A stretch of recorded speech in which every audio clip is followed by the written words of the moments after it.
अजकल तुहानू पता है रमज़ान की वजह से फ्रिज च जगह नहीं होंगी, इतनी ज़्यादा जगह जिहड़ी हैगी है ना कुछ फ्रिज च जगह ही नहीं मिलती चीज़ां रखन दी। ते टमाटर लिया के रखो तो खराब हो जाते हैं। फिर मैं टमाटर लिया के इस दफ़ा की कीता, टमाटर की प्यूरी बना दी।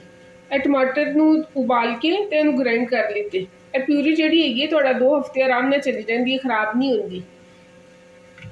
प्यूरी बनाने का भी कोई मुश्किल तरीका नहीं है, बहुत आसान है। टमाटर को अच्छी तरह धोवो, उनका उतला वाला छिलका उतार दिओ, वो जड़ा सख्त वाली होंदा है। ते दूसरी जड़ा हैगा उन्होंने अच्छी तरह धो के पानी च उबाल लो। जो गल जान तो इनू बस ग्राइंडर के नाल ग्राइंड कर लो। तो थोड़ा जिन्ना इहदे बाद जो तुसीं देखो इहदे सारा पानी खुश्क हो गया तो थोड़ा सिरका पा लेना, ताकि तुहाडा 2 हफ्ते आराम नाल चला जाए, खराब ना हो। उम्मीद करनी तुहानू छोटा जिहा टोटका पसंद आया होगा, तो बस ट्राई करना। अगर तुहाडे ज़हन विच भी कोई इस तरह की चीज़ आए तो मेरे नाल जरूर शेयर करना। तो बस अपनी दुआवां च रखो याद, रब रख। हसदा रवे पंजाब, सदा वसदा रवे पंजाब।